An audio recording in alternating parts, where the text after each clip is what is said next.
네, 오늘은 비전 선데이 2025년도 비전 선데이 제목은 나는 스토리텔러입니다. 한번 따라 말씀해 주시죠. 나는 스토리텔러입니다. 이러한 제목으로 하나님 말씀 증거하도록 하겠습니다. 오늘 이 내용부터 바로 들어가 보도록 하죠. 지금 예수님이 기도하는 장면이거든요. 요한복음 14, 15, 16이 예수님의 마지막 설교예요. 혹시 요한복음 요즘 묵상하고 있는 분이 있다면 14, 15, 16은 꼭 읽으십시오. 예수님의 마지막 설교니까. 제가 만약에 마지막 설교한다 그러면 저는 뭐 할까? 그리고 그 설교가 저 사람의 인생 전체를 압축하는 거겠죠. 예수님의 마지막 설교를 모르는 상태에서 예수님을 논하고 있다? 사실은 예수님에 대해서 모르는 거와 마찬가지입니다. 요한복음이 되게 중요하고 요한복음 중에서 14, 15, 16은 예수님의 마지막 설교 3편을 모아놓은 거예요. 근데 17장은 뭐냐라고 했을 때 예수님의 이 땅을 향한 마지막 기도라는 겁니다. 그래서 여러분 혹시 묵상을 지금 하고 계신 분들이 있다면 요한복음의 이 부분은 놓치지 않으셨으면 좋겠습니다. 그래서 노크는요. 요한복음 17장에 주목을 했습니다. 예수님은 마지막에 뭘 기도할까? 진짜 그게 중요한 기도일 텐데. 그렇지 않겠어요? 돌아가시기 직전의 기도라니까요. 그게 진짜 중요한 건데 뭘 기도하셨냐라고 했을 때 그분의 마지막 기도에서 누구를 위해 기도하고 있냐라고 했을 때 세상을 위해 기도하지 않으셨다라는 겁니다. 누구를 위해 기도하고 있어요? 바로 믿는 자들을 위해서 기도하고 계시다라는 거예요. 세상 전체를 놓고 기도하신 게 아니라 뭉뚱그려서 모두 다를 위해, 전체를 위해, 아니 믿는 자들을 위해 기도하셨다는 거예요. 왜? 어떤 공동체의 희망은 다른 게 아닙니다. 그 공동체 안에 있는 믿는 자들에게 달려있기 때문이라는 거예요. 어떤 공동체가 있어요. 썩어 빠질 공동체입니다. 어떤 공동체가 있습니다. 소망이 없는 공동체입니다. 낙심과 좌절과 불평과 불만이 가득한 공동체예요. 상관하지 않으시고 이 안에 믿는 자들이 혹시 있느냐? 내가 너를 위해 마지막 기도를 부어주겠다. 왜? 얘네들이 희망이니까. 그래서 여러분 성경 어디를 봐도 일전에도 한번 얘기 드렸죠. 하나님은 수 가지고 싸움하지 않습니다.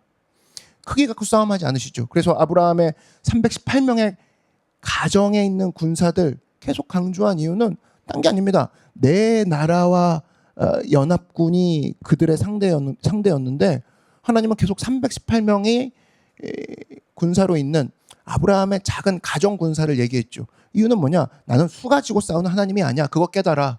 그리고 이어서 기도원 때도 줄여버리죠. 300명으로 숫자를 줄여버립니다. 왜? 나는 수나 혹시 크기 갖고 싸우는 하나님이 아니라도 계속 그걸 말씀을 하시는 거죠. 우리는 착각을 합니다. 수나 크기가 크면 혹시 거기서 영향력이 있지 않을까? 아니요. 그랬다면 예수님은 빛과 소금 얘기를 안 하셨겠죠. 빛은 비상등만 보십시오. 비상구 보면 딱 알 수 있죠. 많고 적음이 아닙니다. 있고 없음의 차이라는 거예요. 근데 사탄은 우리한테 얘기합니다. 야, 준비 안 했으면 하지도 마. 네가 완벽하지 않으면 하지도 마. 아니, 작은 불빛 하나 보고 어부가 그 난파당하지 않고 찾아오는 걸 보면 작은 불빛이 있고 없음이지 크고 작음으로 우리는 미리 실망하고 불빛을 접고 나는 안 되나 봐. 그러지 말라는 거예요. 오늘 예수님도 보면 너가 아무리 많은 별 이상한 놈들한테 다 둘러싸인 공동체에 있어? 상관 안 해. 나는 믿는 너 하나 너를 위해 기도해 줄게. 왜? 네가 희망이니까. 이해되시죠? 예수님의 기도는 거기에 초점 맞춰 있다는 겁니다. 그래서 우리는 실망할 권리가 없어요. 주님 너무 많습니다. 저를 압박하는 사람들이. 아니 그렇게 안 하는데? 그러면 예수님 기도 완전 무시하는 건 밖에 안 되거든요. 예수님은 그 안에 있는 너를 위해 기도한다라는 거예요. 그래서 세상의 전체를 볼 때 세상에 얘기하는 속도는 그겁니다. 야, 너는 움직여라. 너는 빨리빨리 바깥으로 도망가라. 여기서는 아무것도 할 수 없다. 예수님은 그러지 않아요. 내가 너를 위해 기도하마. 그래서 예수님의 계획은 바로 뭐다? 우리들이라는 거예요. 맞습니까? 한번 따라 말씀해주세요. 예수님의 계획은 우리들이다. 그 공동체 안에 있는 우리들을 향해 기도하고 계시니까. 근데 여러분 잘 보세요. 제가 오늘 질문을 던지겠습니다. 많은 사람들이요. 교회와 예수님에 대해서 여러분 잘못된 스토리를 갖고 있습니다. 굉장히 많이 그런 걸 발견해요. 교회 다니는 사람도 마찬가지고 안 다니는 사람은 더 심각해요. 제가 한번 얘기해 봤어요. 교회 나오시죠? 했을 때 대뜸하는 소리가 제가 왜 그렇게 얘기했냐면 그거부터 얘기해 드릴게요. 공항이었을 거예요. 공항인데 그냥 저랑 옆에 이렇게 앉아 있는데 시간이 좀 오래 기다려야 되는 상황이었어요. 근데 이 친구가 어떻게 하다 보니까 같이 오래 기다리면서 얘기하게 됐어요. 근데 이제 얘기하다 보니까 자기는 성경을 읽고 있다, 뭐 이런 얘기를 하더라고요. 그래서 얘기를 하다 보니까 더 신기한 거, 교회를 안 나간대요. 그 이유를 물어봤어요. 교회 무슨 문제가 있어서 안 나갑니까? 했더니 자기 문제가 많대. 그래서 성경만 조용히 읽고 있겠대. 자긴 잘못한 게 좀 있대. 그래서 예수님 볼 면목이 없대. 여러분, 저는 오늘 이 설교를 통해서 우리 교회를 강하게 만들려고 이 자리에 섰는데, 우리는 다 같이 모여서 11주년을 축하하고 함께 찬양하고 노래하고 기뻐하고 박수치죠. 근데 어떤 사람은 나는 교회와는 어울리지 않아, 이 생각으로 벤치에 앉아있다라는 거야. 심지어 성경을 읽고 있음에도 불구하고. 심지어 어떤 사람은 우리는 이렇게 11시에 모여가지고 예배하고 찬양하고 웃고 떠들고 울고 막 그러는데, 껴안고 그러는데, 어떤 사람은 밖에서 나는 교회 못 갈 것 같아.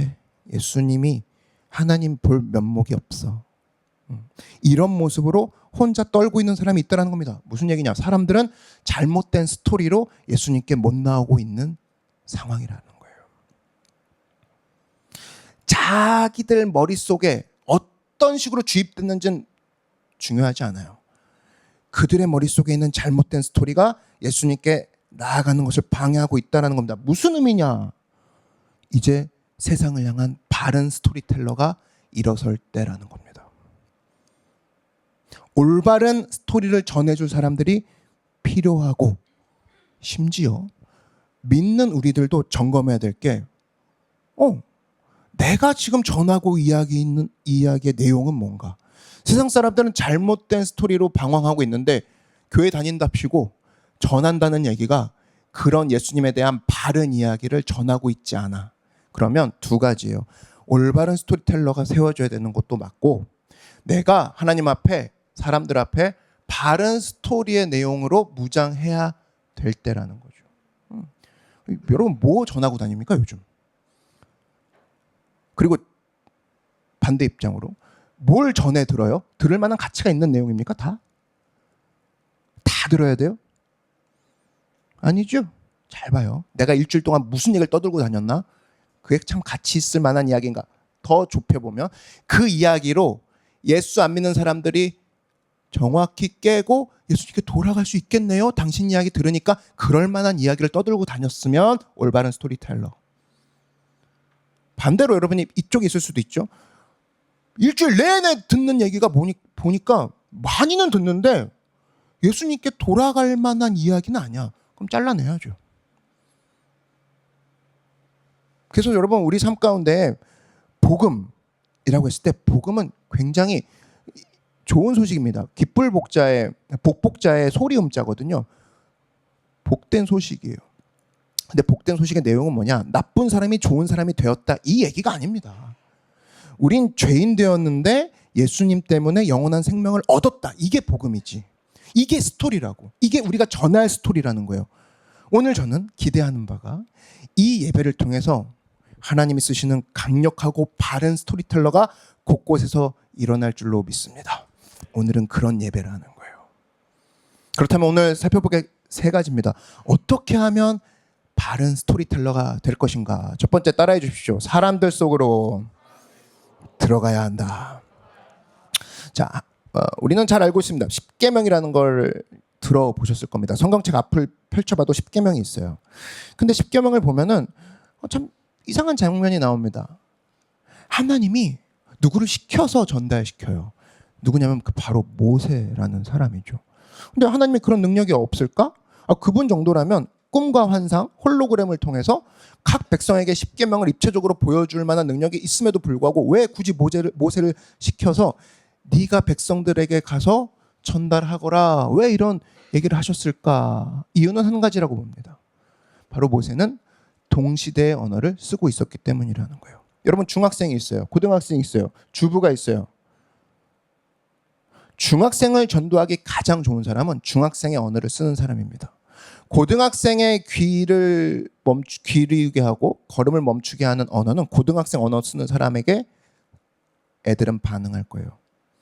주부, 직장 마찬가지죠. 각자가 동시대에 쓰는 언어가 있다고. 모세는 그 시대의 언어를 쓰는 사람이었기 때문에 하나님은 진짜 전달하고 싶으셨던 거죠. 체면이고 뭐고, 야, 내가 말하면 어렵게 들을 수도 있으니, 거기 보면 백성들이 나는 죽을 것 같으니 모세 네가 나가봐, 네가 나가봐 이런 게 나오거든요. 신명기 5장에. 모세가 하나님 얘네들 하나님 보면 죽는다는데요. 그랬더니 하나님이 네 말이 옳도다 그래요. 맞아, 그럴 수도 있지 하면서 모세야 네가 10계명 전달해 이거예요. 동시대 언어를 쓰고 있기 때문에 전달만 일단 하렴. 그게 나의 1차 목적이란다. 그거거든요. 얼마나 전달에 목매 계셨던 분이 하나님인지를 알 수 있는 대목이죠. 신학을 좀 공부하거나 신학에 대해서 관심 있는 분들이라면 칼바르트라는 사람을 들어보실 겁니다. 칼바르트가 이런 얘기를 했어요. 한 손에는 신문을, 한 손에는 성경을. 그러니까 무슨 얘기인지 대강 아시겠죠? 그러니까 한 손에는 성경, 하나님을 바로 알고 한 손에는 신문, 세상을 알아야 우리는 복음을 전할 수 있다. 뭐 이런 얘기인데 저는 여기 한 가지 더 추가하고 싶습니다. 바로 입에는 동시대의 언어가 있어야 된다라는 거예요. 그랬을 때 전달이 된다라는 겁니다. 자, 그렇다면 하나님, 내가 주님의 복음을 전달하는 데 있어서 누구를 따라서 레퍼런스를 삼고 갈까요? 라고 했을 때 우리는 먼 데서 찾을 필요가 없다라는 거예요. 예수님을 보시면 예수님이 제자를 뽑는 과정을 한번 잘 보십시오. 여러분이 만약에 예수님이라면 이거 되게 도움돼요. 여러분이 예수님이라면 이걸 한번 생각해 보면 이 땅에 왔어요. 복음을 전해야 돼. 그런 프로젝트가 있어. 그러면 누구를 팀원으로 뽑을 것 같습니까? 성경을 전해야 돼. 하나님을 설명할 사람들이 필요해. 그럼 누구를 뽑을 것 같아요? 기본적으로 야, 성경 많이 하는 사람 뽑아야겠네. 잠깐 일단 석사, 박사 위주로 성경 그래도 몇 독 한 사람은 뽑아줘야겠지. 그리고 일 잘하는 사람 뽑자. 이렇게 해서 12명 채워도 될까 말까라는 느낌을 받을 겁니다. 근데 예수님은 바닷가를 거니면서 누구를 뽑으셨어요? 어부를 뽑았지. 왜? 그 시대에 가장 누구나 알아들을 수 있는 언어를 구사했던 사람들이거든. 예수님이야말로 전달에 목매였던 분이라는 걸 알 수가 있습니다. 구약으로 가보면요. 에스라라는 진짜 구약의 가장 머리 좋은 사람 탑3 안에 들어가는 성경학자가 있어. 에스라, 느헤미야, 에스라 이렇게 세트로 붙어 있거든요. 나중에 한번 보세요. 에스라는 전승에 의하면 월요일과 목요일마다 시장에 나가서 백성들에게 성경을 읽어줬대요. 우리 같으면 성경을 아니까 야 논문 쓰니까 시간 없어. 오늘도 도서관 깊게 디깅해야지. 오늘 예수님 반드시 여기까지 알아갈 거야. 시장 나갈 시간이 없어. 이렇게 우리는 빠질 수도 있는데 에스라는 그 시간에 홈플러스, 이마트, 코스트코 이런 데 가갖고 백성들이 모두 다 알아들을 수 있는 언어로 성경을 설명했다니까요. 시장에서 성경을 읽어주는 마음, 그 마음이 하나님이 우리에게 원하는 마음이라는 겁니다. 따라 말씀이죠. 시장에서 성경을 읽어주는 마음. 어렵지 않잖아요. 코스트코나 이마트, 뭐 롯데마트 이런 데 가서 다 들리는 얘기, 모르는 얘기 없지 않습니까? 떨이 고등어 50% 할인. 뭐 어려워요? 막 뭐 단백질, 아미노산 막 이렇게 설명해요? 그 직원분이? 그러면 팔 수도 없겠죠. 되게 쉽게 설명합니다. 지금 닫습니다. 빨리 오세요. 너무나 쉬운 단어잖아. 이거는 여러분 성경을 읽어도 알 수 있는데 요한복음 전체는 시장 언어로 되어 있습니다. 방금 얘기했던 마트에서 쓰는 언어로만 되어 있는 게 요한복음이에요. 얼마나 하나님이 전달하려고 그리고 전달 안 됐을 때 위험을 알고 계신지 감지되시죠? 전달 뭐 중요한 건가요? 그냥 뭐 진리는 진리고 언젠간 알게 되겠지. 아니야. 어떻게 뭐가 전달되는지가 되게 중요하단다 하면서 요한복음도 시장 언어, 에스라도 시장에서 말씀하게 해. 예수님도 어부 뽑는 걸로 보여줘. 이것뿐만이 아닙니다. 하나님 스스로도 어떻게 움직이셨냐면 성경 계시, 성경을 역사 전체를 보면 하나님이 우리한테 나타나신 그 내용들을 보면 깜짝 놀랍니다. 먼저는 아까 십계명처럼 하나님 무서워요. 만나면 죽는 거 아닌가요? 이런 느낌을 받는, 그게 구약에서 그런 느낌을 종종 받아요. 전쟁에서 승리하시고 막 기적을 베푸시고 그러다 보니까 하나님은 우리를 초월해 계시다 이 느낌 받죠. 이걸 God beyond us라고 합니다. 우리 위에 계신 하나님. 내 너머에 계신 하나님, 초월해 계시다 느낌 받아요. 멀리 계신 느낌이 지울 수 없습니다. 구약만 읽어보면 그래요. 근데 하나님은 거기서 멈추셨냐? 아니죠. 이사야서의 예언대로 우리와 함께 계신 하나님으로 임마누엘로 이 땅에 오셨습니다. 그게 바로 누구예요? 예수님이죠. 오셔서 우리와 같이 밥 먹고 발 닦아주시고 울고 웃고 우리와 함께 걸어가셨습니다. 뭐예요? God beyond us에서 God with us가 되는 거죠. 우리와 함께 계신 하나님으로 오셨다는 겁니다. 이게 끝이 아니에요. 어떻게 넘어갑니까? 예수님이 요한복음 16장에서 이제 나는 간다. 근데 내가 너를 위해서 대신 보내줄 성령 하나님이 있다. 그래서 우리는 찬양도 하죠. 성령이 오셨네, 성령이 오셨네. 우리 인생 가운데 친히 찾아오셔서 뭡니까? God within us가 되죠. 우리 안에. 보세요. 하나님이 우리한테 접근했던 방법은 God beyond us에서 God with us로 가까워지고 그 다음에 God within us로 더 가까이 들어왔다고. 전달하기 위해 하나님이 움직였던 스텝을 보라고요. 그렇다면 나도 바뀌어야죠. 야, 난 멀리서만 그냥 얘기하는 거 되게 좋아해. 성격이 그냥 이렇게 쫙 얘기하는 거 진짜 좋아. 이걸로만 할 거야. 아니야, 그래서는 안 돼. 우린 예수님 카피해야 되는 사람이야. 맞습니까? 같이 밥도 먹고 이야기도 나누고 함께 걷고 전달하기 위해서라면. 이게 끝이 아니에요. 또 뭡니까? 이제 헤어져서 이 사람이 집에 혼자 가는 상황, 혼자 침대맡에서 외로워할 수 있는 상황도 있잖아요. 그때 사실은 요즘으로 따진다면 핸드폰 봅니다. 무조건 봅니다. 그러면 핸드폰으로 내가 이 교회라면 혼자 있을 때도 하나님을 생각하고 예수님을 묵상할 수 있는 좋은 컨텐츠를 우리가 만들 수 있는 게 뭐가 있을까? 내가 그런 컨텐츠를 생산할 수 있는 게 뭐가 있을까? 생각하다 보면 어떤 사람은 교회에 와서 설교 들으면서 은혜 받고 끝나고 밥 먹으면서 은혜 받고 그리고 집에 가서 여러 가지를 접하던데 다른 많은 컨텐츠가 아니라 이상한 오락이나 이상한 막 영상을 보는 게 아니라 야, 이거 보니까 참 은혜가 되네. 참 감사해. 떠올릴 수 있는 컨텐츠를 만나는 거. 사실 이거는 전달의 3요소라는 겁니다. 누구를 우리가 레퍼런스로 삼았을 때? 하나님을 레퍼런스로 삼았을 때. 그럼 우리도 이대로 따라 해야죠. 그랬을 때 노크는 어떤 모습으로 따라가기를 선택했느냐? 바로 사람들 속으로. 그거는 바로 크루를 우리는 하기로 결정했던 겁니다. 우리는 사람들 속으로 들어갈 거야. 크루 안으로. 그리고 크루 속에서 많은 어부들을 만날 거고 크루 속에서 혼자 있고 싶어하는 사람, 크루 속에서 아파하는 사람, 힘들어하는 사람 다 만날 거야. 그리고 그들에게 참된 복음을 전달해 줄 거야. 스토리텔러가 되기 위해서는 사람들 속으로 들어가야 되고 노크는 그것을 크루에서 구현하고 있다는 겁니다. 그래서 여러분 크루 안에서 하나님이 주신 복음을 서로가 나누며 하나님 안에서 올 한 해는 크루에서 하나님을 만나고 크루에서 하나님을 체험하는 여러분 모두가 되길 주의 이름으로 축원합니다. 예, 맞아요. 이게 굉장히 중요하다고요. 혼자 신앙생활 한다고요? 아니, 안 된다니까요. 공부는 뭐 혼자 못해서 뭐 독서실 갑니까? 그 비싼 돈 내고 커피 한 잔 먹으면서 스타벅스 가서 왜 책 펴고 앉아 있는 거예요? 집에 가면 안 되니까. 혼자 하면 안 되니까. 공부 말은 할 수 있죠. 근데 집에서 안 되잖아요. 운동도 체육관 가잖아요. 집에서 안 되잖아. 홈트 잘 안 되잖아. 신앙은 도와줘. 그리고 여러분 카톡도 마찬가지입니다.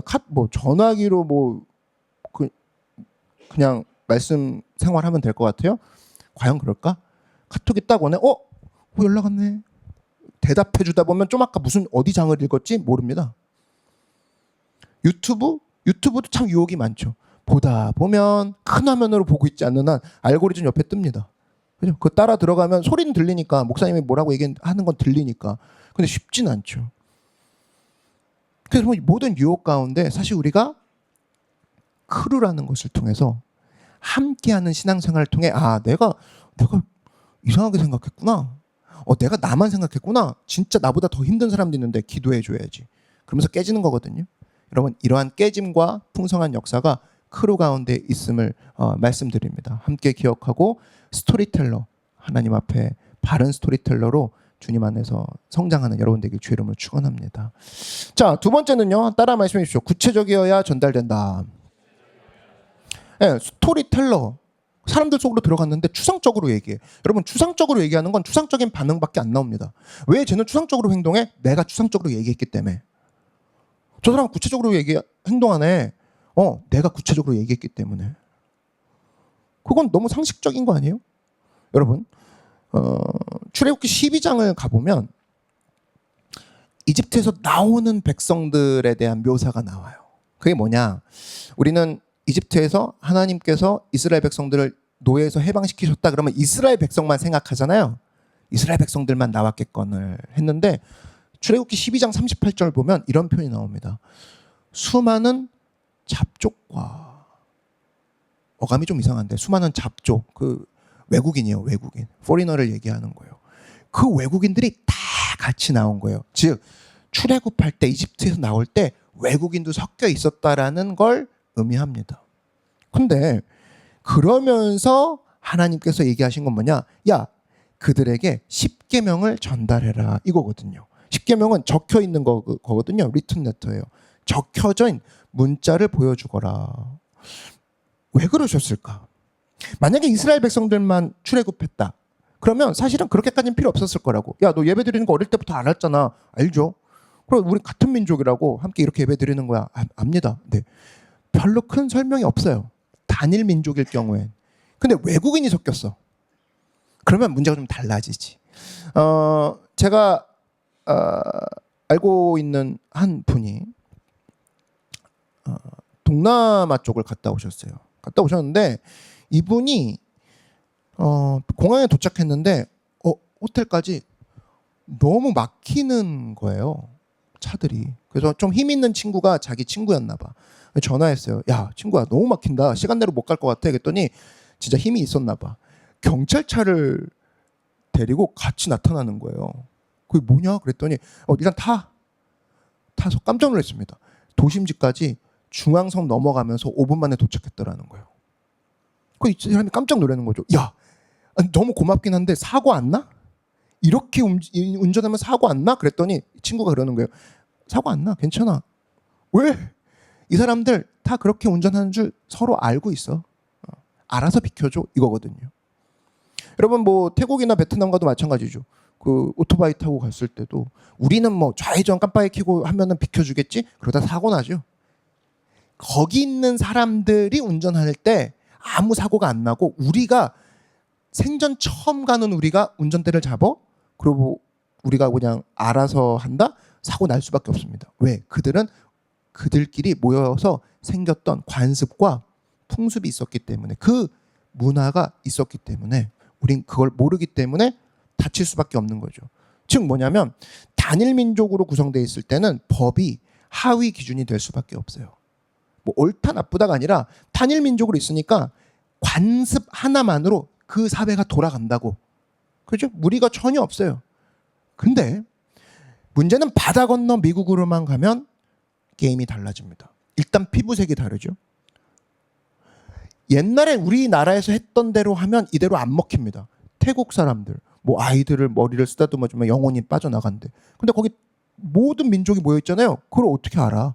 애 보자마자 아이 뭐 너무나 귀엽네요 하면서 화들짝 놀래죠. 뭐 하는 짓인가? 그죠? 이런 것들이 벌써 게임이 달라지는 겁니다. 그래서 거기서 뭐가 필요하냐? 이제는 관습과 풍습이 아닌 구체적인 기준이 필요합니다. 그게 바로 법이 등장하죠. 그래서 미국은 법이 굉장히 발달되어 있습니다. 왜냐하면 전부 다 다양한 사람들이 모였기 때문에 법이 있어서 하나로 만드는 거죠. 오늘 하나님이 십계명을 주면서 야, 이거 전달해라. 구체화된 법이다라고 얘기했던 이유는 하나입니다. 외국인이 섞여 있잖아. 그들을 하나 되게 만들고 싶으면 법이 없으면 그들을 하나 되게 만들 수 없단다. 즉 구체화된 기준이 나가지 않잖아. 그러면 그들을 하나 되게 만들 수 없다라는 거예요. 여러분, 교회도 마찬가지입니다. 교회에서도 사실은 우리끼리 모여 있으면은, 믿는 사람들끼리 모여 있으면 어느 정도 그냥 통과돼요. 무슨 말인지 안다고. 예를 들면 이거죠. 그냥 은혜로 갑시다. 그러면 대강 알죠. 오늘 끝나고 떡을 나눠주는데 11주년 떡이에요. 오늘 11주년 나가면서 떡을 받으시는데 은혜로 받아가시기 바랍니다. 그러면 대강 느낌이 알죠. 아, 모자르구나.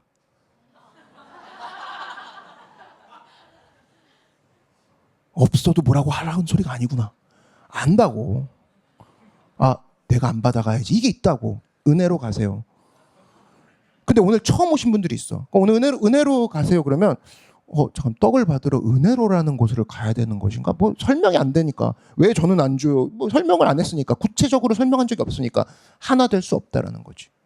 찬양팀이 올라왔어. 근데 오늘 처음 뭐 새신자가 올라와서 이제 막 기타를 치기 시작해. 우리끼리 알아. 두 번째 곡 은혜로 갈게요. 그러면 아, 솔로 하라는 소리구나.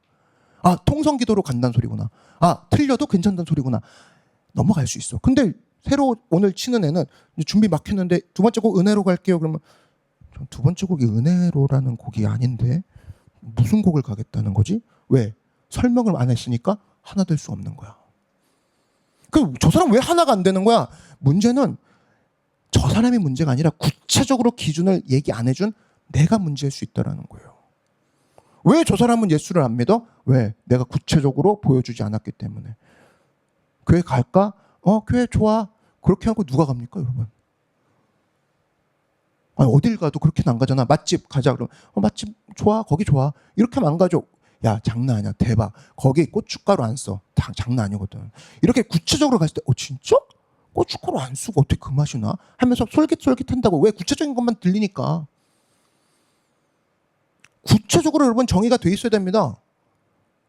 되게 중요한 부분이라는 거예요. 저도 마찬가지입니다. 끝나고 나가서 인사할 때도 뭐 이런 거죠. 뭐 건강하시죠? 뭐 할렐루야. 그러면 뭐 사실은 그냥 별로 들은 채도 안 하고 지나갑니다. 그냥 그래요 목사님도 건강하세요 이러고 지나가죠.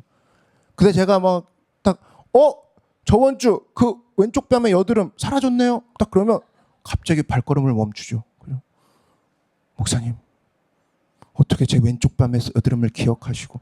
사실은 이렇게 뭐 기록을 해놓은 게 있는데 누구는 아프고 누구는 힘들고 이거 다 적어놨는데 저는 약간 기억한 척 연기를 하면서 괜찮나요? 그러면 벌써 감동의 그 표정을 짓습니다. 왜? 구체적인 것만 듣고 구체적인 것만 사람의 걸음을 멈춘다니까요. 저도 마찬가지입니다. 목사님 건강하시죠? 그러면 저도 건강해. 너도 건강해. 이러고 넘어가는데 목사님 건강하시죠? 건강하지. 저번 주 인스타에 남산 올라가셨던데 대박이던데요. 추웠을 텐데 그 올라갔던 키로수를 보니까 꽤 많이 걸으셨더라고요. 그러면 저도 멈춰 섭니다. 저도 한마디 하죠. 큰 자요. 넌 참 존귀하도다. 구체적인 것만 사람의 발걸음을 멈춰요. 그래서 여러분 마귀는요. 큰 교회를 두려워하지 않습니다. 마귀는 하나 된 교회를 두려워해요. 그래서 구체화된 기준으로 구체화된 것으로 다른 새로운 사람들까지도 질서 있게 이끌어주는, 그래서 하나 되게 만드는 거죠. 그래서 우리는 사실은 우리끼리 모여있을 거다. 12주년 돼도 우리끼리 모여있다. 그러면 우린 법 필요 없어요. 기준 필요 없다고. 왜? 우리끼리 모여있을 거니까. 근데 새신자가 계속 오잖아요. 그럼 저분들은 예수님이라는 문화를 전혀 모르는 사람들이 왔어. 그러면 뭐 해줘야 돼? 설명을 해주기 시작해야 돼. 그래야 전달이 되고 스토리텔러가 될 수 있다는 거예요. 그래서 우리는 노크는 어떻게 하기로 했냐? 예수 잘 믿으시면 됩니다가 아니라 우리는 7가지 교회의 가치를 기준으로 삼기로 했습니다. 그래서 그게 우리의 기준이에요. 홈페이지에 가면 볼 수 있는데 예수님은 우리의 메시지입니다. 사람들은 우리의 마음입니다. 그죠? 열정은 우리의 태도입니다. 존중은 우리의 소망입니다. 이 가치가 얼마나 구체적인지 모든 팀마다 크루마다 이 가치에서부터 모든 게 시작이 돼요. 그래서 여러분 잊지 마십시오. 모든 팀, 노크에 많은 팀이 있고 노크에 많은 크루가 있는데 이미 더 상세적으로 하위 폴더에 모든 팀이 플레이북이 있습니다. 그 플레이북에는 기준이 다 나와 있어요. 이렇게 인도하면 괜찮지 않을까요? 이렇게 모임을 인도하고 이렇게 가면 되지 않을까요? 아니, 하나 될 수 없어. 우린 하나 된 기준으로 가길 원해. 그래야 어떤 팀, 어떤 크루에 들어가도 동일한 하나님, 동일한 은혜를 체험할 수가 있단다. 그래서 여러분 잊지 마십시오. 우리 삶 가운데 노크는 7가지 하나님 안에서의 우리가 삶 속에서 행할 수 있는 가치들을 정해놨어요. 이것들을 체크하시고 모든 팀과 크루, 특별히 리더들, 모든 빌딩 블록들 좋은 아이디어니까 해도 돼가 아니라 이 7가지 가치 안에 어디에 속해 있는가. 사실 7가지 가치는 노크의 오피니언이 아니라 예수님이 주장하시고 하나님이 중요하다고 여겼던 부분들을 압축 정리해서 7가지로 만들었습니다. 그리고 교회는 그걸 따라가기로 결정한 거예요. 우리가 해야 될 건 딱 하나입니다. 하나님이 강조한 건 나도 강조한다. 맞습니까? 하나님이 무시한 건 나도 무시한다. 그게 크리스찬이라고. 제 의견은요, 조금 그래도 무시까지는 아니지 않을까요? 아니, 하나님이 강조한 건 나도 강조하고 하나님이 반복한 건 나도 반복하는데 하나님이 무시하고 멸시하셨잖아? 나도 무시하고 멸시할 거야. 그게 난 크리스찬이라고 생각해. 여러분, 이런 마음으로 7가지의 가치 다시 한번 올 한 해 보시면서 노크의 기준은 이거구나. 노크의 가치 이거구나. 노크는 저 열차 이쪽을 향해 가고 있는데 이런 방향의 풍경을 그리면서 가고 있구나. 함께 나아가는 여러분들에게 주의 이름으로 축원합니다. 자, 세 번째는요. 바른 스토리텔러가 되기 위해서는 따라 얘기해 주십시오. 사람들의 니즈를 파악해야 한다. 네. 여러분, 사람들은 자기의 관심사에 귀를 기울입니다. 그러니까 이런 거죠. 지금 약간 독감 유행이죠. 그러면 사실은 뭐 제가 여기에 물 같은 거 이렇게 뭐 이거는 그렇게 보이지 않지만 뭐 이렇게 바카스 같은 걸 이렇게 놔도 독감에 걸리신 분들은 저거 혹시 판코레이야? 아니네. 이제 헛것이 보인다. 저거 혹시 아니구나. 감기 걸린 사람에겐 감기약밖에 안 보여요. 지금 대학 입시를 앞두고 아니면 취직을 앞두고 있는 사람에게는 모든 A4 용지가 혹시 이거 취직에 관련된 건가? 이렇게밖에 안 보인다고. 왜? 자기 관심사만 보인다니까요. 그랬을 때 우리는 이걸 역이용할 줄 알아야죠. 예수 믿어라, 교회 다녀라 이것부터 얘기할 게 아니라 잠깐 이 친구가 좋아하는 게 뭐지? 관찰을 해보니 운동 좋아하네? 오케이, 운동으로 얘기를 시작해서 그럼 뭐 금방 귀를 기울이죠. 마지막에는 내가 생명 되신 예수님을 증거할 수 있어야겠다. 이렇게 그래프가 이렇게 그라데이션처럼 가야 된다고. 그래야 관계가 되죠. 근데 진짜 쉬운 건 뭔지 알아요? 관심도 없고 관찰할 남에 대한 관심이 아예 없어. 공감대가 없어. 그러니까 교회 다녀, 예수 다녀. 야, 그렇게 살았어도 돼? 그러니까 욕먹는 거예요, 크리스천들이. 어떠한 관심과 관찰 없이 그 사람을 대합니다. 그 사람의 니즈를 생각하지 않아요. 여러분, 세상도 보십시오. 우리의 니즈를 파악합니다. 왜? 돈 벌려고. 근데 우리는 뭡니까? 세상의 니즈를 파악하는 이유는 그들을 살리려고. 맞습니까? 역이용해야죠. 설교도 마찬가지입니다. 제 후배들이 가끔 물어요. 목사님, 설교 잘하려면 어떻게 해야 됩니까? 가끔 그런 질문을 듣는데 전 그렇게 얘기합니다. 야, 설교는 딱 2가지라고 생각해. 첫 번째는 무조건 하나님의 말씀에 정통해야 돼. 이건 기본이야. 디포트야. 그거를 옵션으로 생각하지 마. 그냥 성경 기본으로 알아야 되고 그냥 툭 치면 탁 나와야 돼. 하나님의 음성을 듣는 거 이게 기본이고, 두 번째 뭐냐? 사람들의 이야기를 들을 줄 알아야 돼. 사람들의 니즈를 들어야 돼. 우리 교회가 지금 젊은 친구들이 많잖아요. 그러면 여러분들의 니즈는 정해져 있습니다. 결혼, 연애, 결혼, 연애.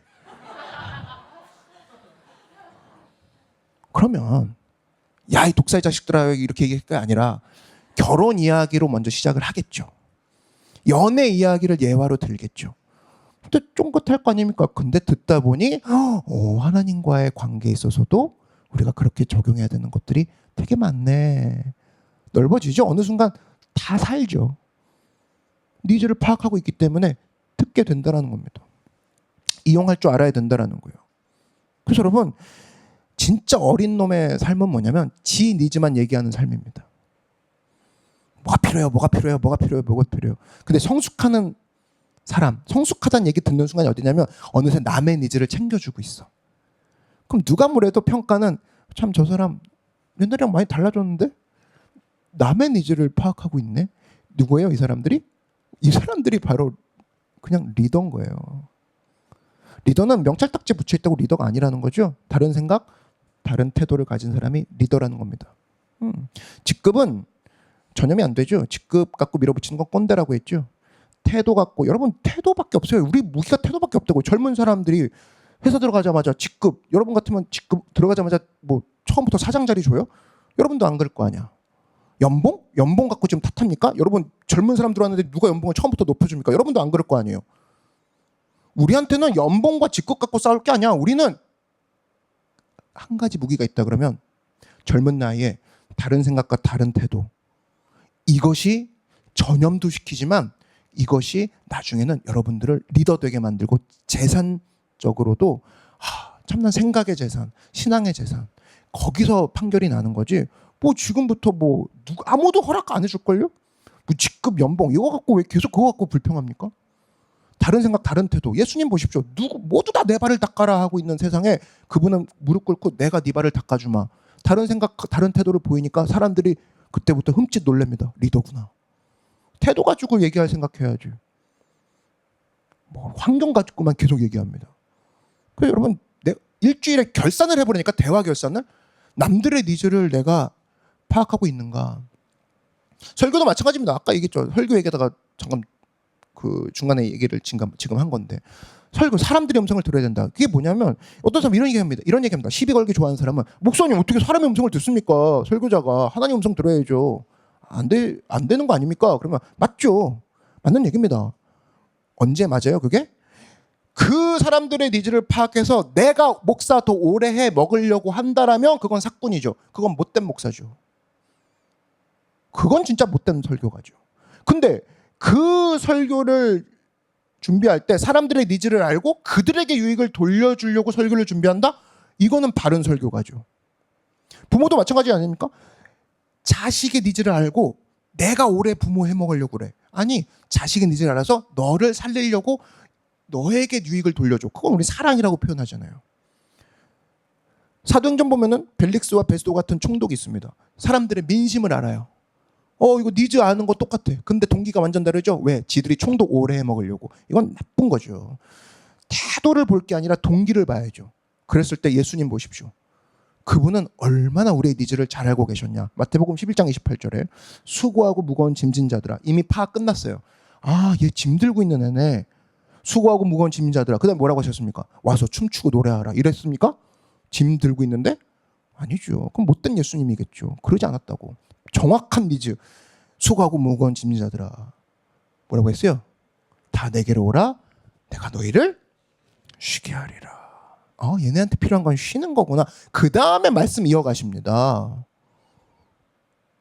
니즈가 파악된 걸 보여주시는 거죠. 그래서 뭐 잊지 마십시오. 우리 삶 가운데 내가 좀 내 니즈만 얘기하고 있다? 그럼 아직 어린애인 거예요. 근데 남의 니즈를 파악하고 있고 그 니즈를 통해 생명으로 나아가게 하려고 그 사람에게 관찰을 하고 있다. 노크는요. 이 니즈를 파악하고 니즈를 통해 사람들을 생명 되신 예수님께 이끌고 가기 위해서 I love my city라는 것을 하고 있습니다. 그래서 올해는 I love my city를 통해서 우리가 사람들에게 다가갈 것들을 더 가속화할 건데 많은 사람들, 외로운 사람들, 힘든 사람들, 가족이 없는 사람들, 고아와 가부들이 서울 곳곳에도 있어요.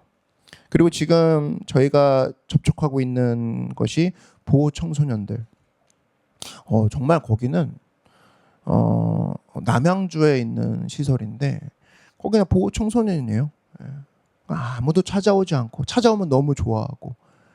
근데 그런 친구들이 우리 삶 가운데 돌아봐야 될 지체들이고 우리가 관심을 가져야 될 사람들이라는 것을 하나님은 보여주신다는 겁니다. 그래서 노크가 이번에 올해 계속적으로 가야 될 것은 사람들 속으로 들어가는 크루, 구체적인 기준, 하나님 앞에서의 7가지 가치, 교회가 갖고 있는 가치들을 더욱더 선명하게 지키고 나아가고. 또 하나, 여러분 크루 왜 모여요? 그냥 우리끼리 좋으려고? 그러면 약간 안 맞지 않아요? 7가지 가치랑? 사람들은 우리의 마음이다. 하나님은 악인까지도 구원받는 것을 좋아하신단다. 이게 하나님 가치랑 안 맞잖아요. 우리끼리 모여있으면. 크루는 모여있는 건 이유는 딱 합니다. 전체 많은 사람들을 향해 나아가는 도구로 우리는 무장하기 위해서 크루가 모인 거예요. 크루끼리 모여서 야 도우러 가자. 가능하지 않습니까? 야 우리 크루가 이번에 도우러 나가자. 가능한 거 아니에요? 그리고 그 사람들까지도 크루를 만들어버리는 거. 그게 크루가 모이는 진짜 목적이라고. 해외 선교 왜 갑니까? 그 바다 건너 사람까지도 크루라는 것을 기억하게 해주려고. 다른 이야기에 속고 있는 사람들에게. 언제나 이런 마음을 가지고 올해 우리에게 사실 새로운 계획은 없어요. 우리는 새로운 사명이 필요 없는 사람들이라니까요. 우리는 예수님이 걸어가셨던 사명을 발견하고 거기에 참여하는 일만 남은 사람들인 줄 믿습니다. 한 가지 얘기만 하고 마치도록 하죠. 제가 어느 여행지였어요. 정확히 기억은 안 나요. 근데 그거는 기억나. 너무 충격적이어서. 목사님들이랑 이제 모임이 있어서 갔던 것 같은데 안내 데스크가 있었거든요. 근데 이제 저는 막내다 보니까 할아버지 목사님들만 모시고 갔었던 그랬던 것 같아요. 안내 데스크 딱 갔는데 직원분이 한 분 앉아 계시는 거예요. 직원처럼 보이는 분이. 그래서 저는 물어봤죠. 어떤 상황에 대해서. 그랬더니 이분이 자기는 전혀 모른다라는 얘기를 하는 거예요. 말이 좀 안 통해. 그리고 통한다는 느낌을 받지 못했습니다. 근데 그 상황에서 어떤 분이 급하게 저기서 뛰어오는 거예요. 근데 죄송하다고.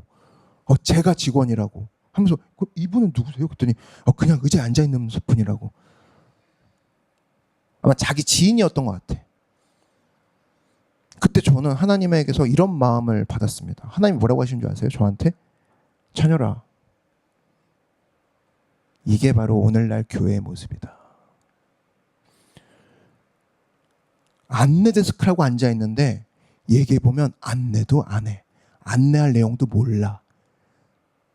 이게 요즘의 교회의 모습이다라는 거예요. 여러분, 기독교가 처음 이 땅에 소개되었을 때 기독교라고 부르지 않았습니다. 그때는 the way, 길이라고 불러줬어요. 길. 이거죠. 당신 그 길 알아요? 저는 그 길 알아요. 같이 가실래요? 제가 알려드릴까요? 이게 당시에 예수님을 만나고 예수님을 접하는 사람들의 대화였다고. 얼마나 쉬워요? 근데 요즘 뭡니까? 구체적이지도 않아. 사람들 속으로 안 들어가. 나의 니즈만 관심 있지 상대방 니즈는 관심도 없어. 그러니까 안내 데스크에 아무것도 없이 그냥 앉아있는 사람들이죠. 누가 와서 물어. 예수님은 누구예요? 몰라요. 우리 교회는 11시인데 시간 안 되잖아. 이런 거. 그래요. 저는 좀 나가기엔 좀 민망하네요. 그래요. 나중에 한번 시간 될 때 오세요. 그 안내 데스크, 그 말도 안 되는 안내 데스크 직원과 다를 바가 없다라는 겁니다. 오늘 우리가 지금 해야 될 게 뭐냐? 이전까지 우리는 할 말이 없었던 사람이라면 오늘 예배 이후로는 나 이젠 할 이야기가 있네. 이런 사람으로 거듭난 여러분 되기를 바랍니다. 그래서 여러분 모두가 체크해봐요. 나는 무슨 얘기를 요즘 전하고 다니지? 그리고 내가 들은 얘기가 과연 내가 가치 있게 담아둘 만한 이야기인가? 아니라면 잘라버리십시오. 선별해서 들으라고. 우리는 예수님의 이야기도 말하기 시간이 모자란 사람들이라는 거예요. 이러한 바른 스토리텔러가 곳곳에서 세워질 때에 하나님이 쓰시는 가장 바른 교회, 가장 편한 교회가 될 줄로 믿습니다. 기도하겠습니다.